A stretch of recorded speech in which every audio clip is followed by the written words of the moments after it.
Chapter 25.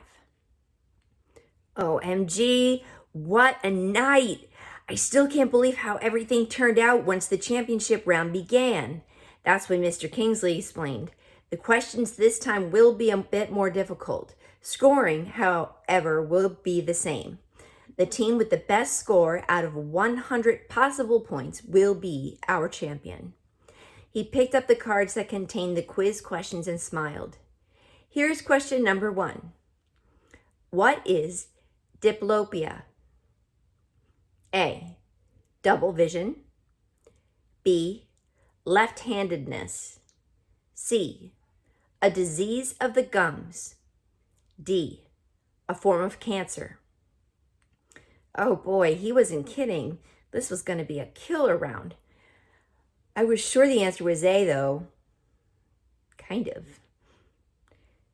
When the answer was revealed, double vision was correct. Whew. Rose, Connor, and I got it right. Claire missed it. Everyone on the Perry Valley team answered it correctly. The score was 3-4. Number 2, Mr. Kingsley said, who is the composer of Rhapsody in Blue? A. Mozart. B. Gershwin. C. Copland. D. Beethoven. Bing, bing, bing, bing. Thanks to my parents and Mrs. V, that was a little easier. I pushed the button for B. One person on the Perry Valley team got it wrong, and Claire messed it up as well. That made the score 6-7, with Perry Valley ahead. Everybody could feel the tension. The next 20 questions covered things like lions in the jungle, gravity in space, authors of famous books, and math. Some of those I even got right. Bing, bing, bing, bing. Even though Connor aced a hard spelling problem and Claire came through on a difficult history question, Perry Valley kept staying 1 or 2 points ahead of us. It was getting near to the end of the round. Perry Valley had surged ahead on a math question and was up by 3 points. It looked pretty grim for us, with a score of 78-81. I glanced at Connor. Sweat dripped from his nose. Then Mr. Kingsley asked, the condition in which a person may be able to hear colors or visualize flavors when music is played is called A. Synthesis. B. Symbiosis. C. Synesthesia. D. Symbolism. I grinned and punched in C. Not only was it one of the first of Mrs. V's vocabulary words, it was me. I breathed a sigh of relief, and when I realized that Connor and Claire and Rose had also chosen the right answer. Oh, they were all right. When the results were tallied, only one of the Perry kids had gotten it right. The score stood 82-82. It was time for the very last question. This one would determine the group that would go to Washington. I glanced at Rose and the others. I think we all gulped at the same time. Our last question of the evening, Mr. Kingsley began, is a mathematics problem. I groaned inside. There goes our trip to Washington. I may as well go back to room H5 and hide there for the next 1,000 years. Number 25, Mr. Kingsley said slowly. Lisa gets up every morning and gets ready for school. She takes 22 minutes to get dressed, 18 minutes to eat breakfast, and 10 minutes to walk to school. What time should Lisa get up so she can arrive at school at 7:25 a.m.? A. 6:15 a.m. B. 6:20 a.m. C. 6:25 a.m. D.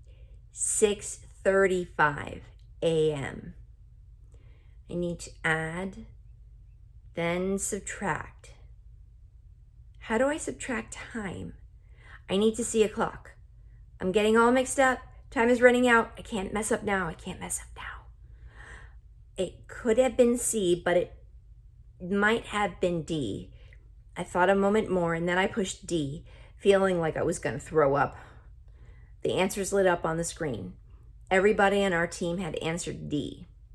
Either we were all correct or all really terrible at figuring out time problems. 3 students on the Perry Valley team had answered D. One of them answered C. Well, it looks like we have a winner, ladies and gentlemen.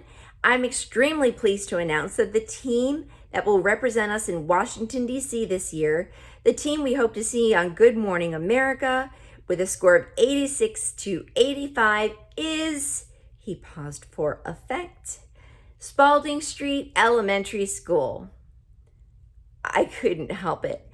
I squealed. I kicked. My arms jerked crazily. I tried really hard to control it, but I just couldn't help it. My body went a little wacko on me. Shut her up, I heard Claire hiss. Shh, Rose whispered through clenched teeth. Thank you for watching our telecast, Mr. Kingsley said, throwing a quick glance at me. Please join us in 2 weeks when we televise the finals from Washington. This is Charles Kingsley. Good night. He signaled that he was finished. The cameras blinked to dark and the lights blessedly clicked off. I couldn't stop kicking. My arms acted like wind-up toys gone bananas. I screamed with joy. At least nobody noticed this time because hoots and hollers abounded as dozens of people stormed the stage. Dad balanced Penny in one arm and the camcorder in another. Mom, Catherine, and Mrs. V rushed over to me and almost smothered me with hugs.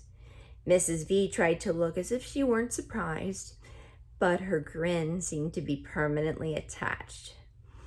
Mr. Dimming, the alternates, and all the parents of the rest of the kids on the team cheered and jumped and patted one another on the back. One of the parents streamed confetti over us. Balloons appeared from nowhere. Somebody in the studio turned the speakers up loud and played the song Celebration. People started to dance. It seemed as if 1,000,000 pictures were taken. Amazingly, lots were being taken of me. I did my best to calm down and relax. Smile, Melody, called a guy with a baseball cap. Click, flash. Can somebody sit her up a little straighter in her chair? Click, flash. Get a picture of the kid in the wheelchair. I think that guy was a reporter. Click, flash. Where's the winning team?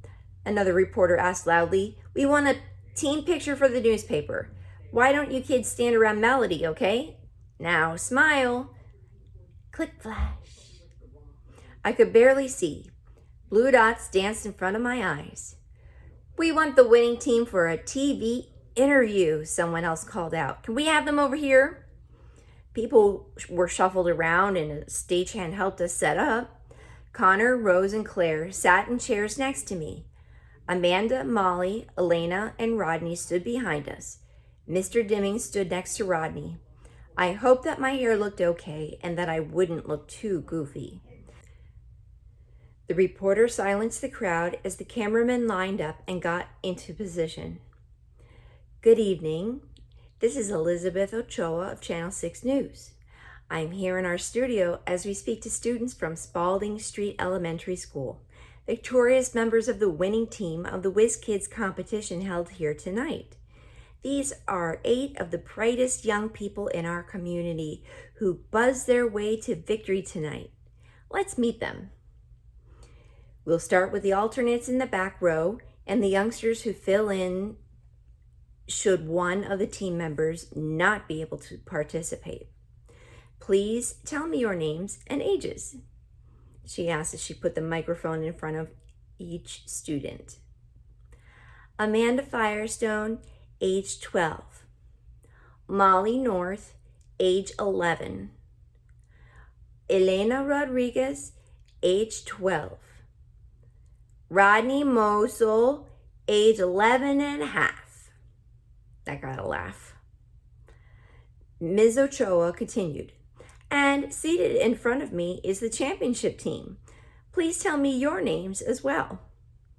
My name is Claire Wilson, and I'm 11, and I got more right than anyone else on my team.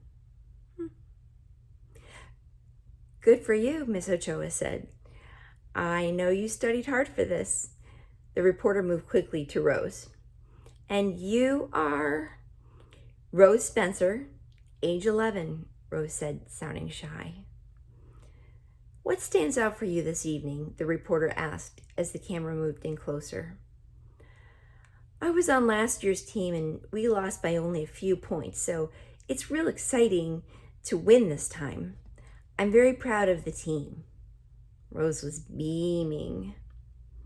Great answer, and we're proud of you as well, Miss Ochoa said. And now this tall young man, your name, sir? She asked Connor. Connor Bates. Hi, ma'am. Connor spoke loudly into the mic. Do you remember the hardest question you were given tonight? The reporter asked him. I thought all the questions were super easy, Connor said with a grin. I missed a few on purpose so the other contestants wouldn't feel bad. Ms. Ochoa burst into a tinkly laugh. How does it feel to be on a team with your very special team member? She asked. Hey, Melody is okay. She's really smart. Let me introduce you to, but I wasn't about to let him steal my thunder. My name is Melody Brooks, and I'm 11 years old. My machine spoke loudly and clearly. The reporter looked amazed. Well, this is astounding. How does it feel to be part of the winning team, Melody? I pressed my key for super. She laughed. Was it difficult to study and prepare for the competition? Miss Ochoa asked. No, lots of people helped me. What was the hardest part about participating tonight? Hoping I wouldn't mess up. She smiled. We all feel like that sometimes. Are you excited about traveling to Washington, D.C.? Oh, yes. Have you ever been there before? No. How will being on the winning team change your life at school? I thought that was a good question. Not much, I admitted. Then the reporter waited patiently while I took the time to tap the right words. Maybe kids will talk to me more. I talk to her all the time, Claire interjected. Both Rose and Connor looked at her with frowns. Huh? Rose said. Miss Ochoa moved away from me and moved over to Claire. So you consider yourself to be Melody's friend? Oh, absolutely, Claire said with a bounce of her cinnamon-colored curls. She and I eat lunch together every day and test each other on questions for the quiz team. Melody is a lot smarter than she looks. Rose raised her hand to speak, but the reporter shook her head. I'm so sorry, but we're out of time, she told Rose. To the camera, she said, in addition to a great group of kids, we've just met two remarkable young women, best friends in spite of their differences, and members of the winning team, Washington-bound Whiz Kids Quiz Team. Congratulations to you all. I was stunned. Claire,